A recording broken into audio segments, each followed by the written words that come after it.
Move on, get over it. On July 28th of 2016, John Brennan briefed then President Barack Obama on the Clinton plan to smear President Trump with Russia collusion. The very next day, July 29th of 2016, he formed an interagency task force. That task force compiled fabricated allegations against President Trump. On July 31st of 2016, they opened up the Crossfire Hurricane investigation, which was not an investigation. It was an operation that was led and directed by President Barack Obama. This is the greatest political scandal in American history. We must hold those responsible for this scandal. Otherwise, we are no greater than a third world country. Well, it means, from my perspective, that the women and men of the CIA deserve, stronger, better, apolitical, nonpartisan leadership at such a challenging time of our national security globally with everything that's going on. And it's clear that Mr. Ratcliffe decided that he was going to initiate this, I think, again, to try to satisfy the interest, the urge of Donald Trump, who continues to claim that the assessment of Russian interference in the 2016 election was a hoax. It was not. It clearly was not. Russia interfered. They tried to help Donald Trump. They tried to hurt Hillary Clinton. They tried to, undermine the democratic foundations of our country in terms of our election integrity. This has been validated over and over again. Move on. Get over it. But clearly, Donald Trump, believes that this is something that I think continues to need to be looked at and criticized. But again, I stand behind the assessment. I think the assessment has stood the test of time.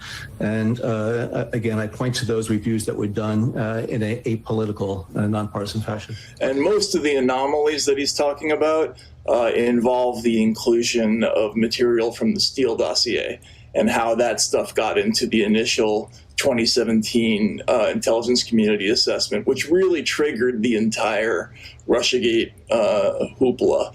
Without that Steele stuff, we probably wouldn't have had 3 years of lunacy, but we did. And the question was, how did that stuff get in there?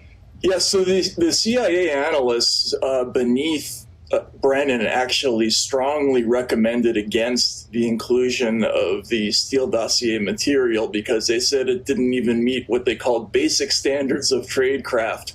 However, the FBI had invested a significant amount of political capital into the Steele dossier by then. They had already used it in a FISA warrant application against somebody close to Donald Trump, Carter Page. And so, according to Ratcliffe, and this is the one big new thing that was in his report, the FBI said that it would only sign off on the intelligence community assessment if the Steele dossier stuff was included in the final report.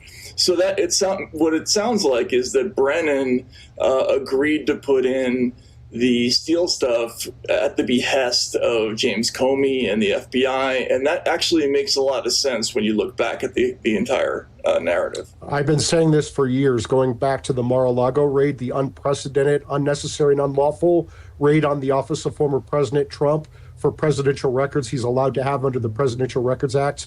You had the Obama White House, President Obama, Vice President Biden, the Attorney General, the FBI Director Comey, the CIA Director Brennan, and many others.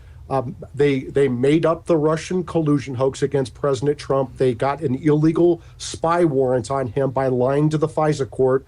They continued to spy on him when President Trump was the president of the United States. This is an obvious criminal conspiracy against rights under 18 U.S.C. Section 241. And I would say to Mr. Brennan, nobody's above the law, so you better lawyer up, buddy.